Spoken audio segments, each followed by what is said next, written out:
Chris, a very good morning. Thanks for your time. So just elaborate for us a little bit what you describe as perpetual challenges in Eastern Cape schools at the moment. Thank you, Becca, and your viewers. As Sadtu Eastern Cape, we have observed not a very good situation since the reopening of schools on the 8th of June. We have been receiving reports from schools of the PPEs that did not reach the schools on time. Mm-hmm. Besides, the quality of those had been questionable. Besides, even the issue of water that has been promised to be delivered to schools and water tanks. Sorry about that. My apologies. And water tanks, they have not been delivered as we were promised by the department. Hence, now we are calling for a closure of the schools. All right. So, seeing Chris, as you have about 90% of schools that have reopened, and correct me if I'm wrong there, though, what engagement have you had with the Provincial Education Department since you received these complaints, or is your first meeting only going to be tomorrow after receiving them? Our first meeting is going to be tomorrow after we have written to the head of the department, written to the Premier, stating the predicament in which we find ourselves in schools, which is very unbearable, drawing their attention to the reality that our members and teachers in general have to grapple with. So our meeting then is scheduled for tomorrow at 5 with the Department of Education. All right. So you're really... Chris, Sadtu is calling for all Eastern Cape schools that have opened to actually shut down. Obviously, you would hope that this would be for the minimal time possible. You just want it because, I mean, we are at a crucial time. Grade 12, I'm sure, is a major concern. Grade 7s as well. So what are you going into that meeting with tomorrow? What are you going to be asking for? Yes, the obvious. What needs to be delivered, what was promised, should happen for the safety of everybody involved. But hopefully this the shutdown, if it were to happen, shouldn't be for more than a few days until all of that is sorted. Yes, that's the call. That's the call we are making. It should be for a few days because other schools find themselves being compelled to reopen and expose teachers and learners to a situation that is very much unbearable, because what has been promised has not been delivered.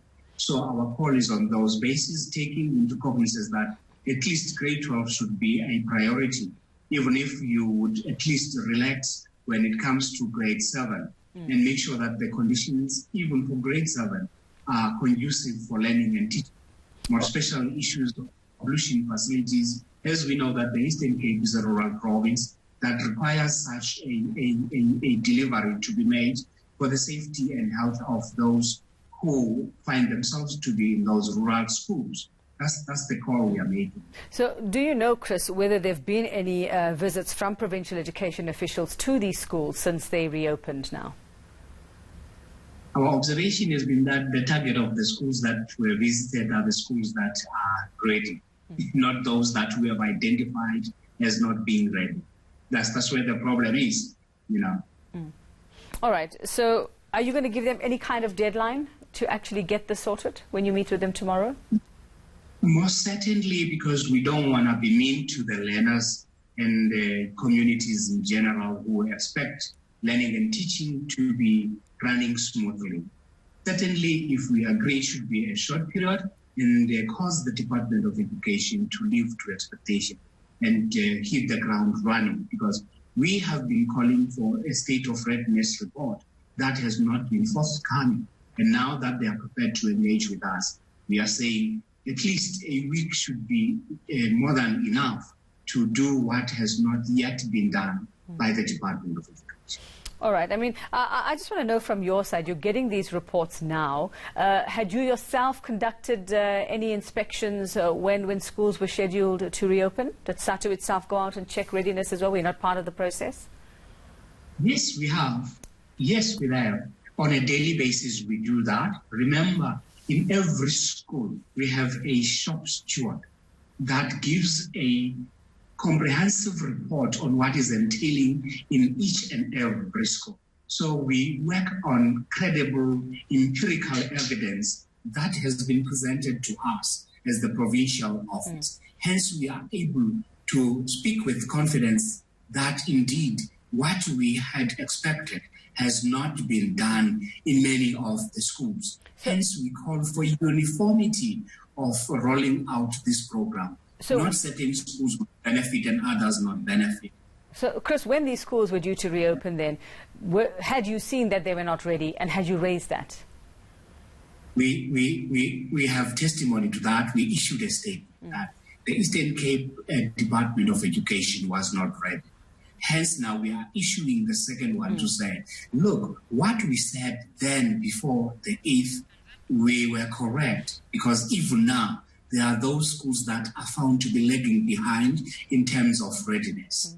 Worse when it comes to ablution facilities, worse when it comes to issues of water and water tanks, as there is no running water in many of our schools. So without those, we believe the health of those who operate in those identified schools is at high risk, something that we cannot gamble with because we live once in this world, not twice. Well, thanks very much, Chris Ndingi from Sadtu in the Eastern Cape, meeting with the Provincial Education Department tomorrow. Hopefully we'll get some feedback after that one.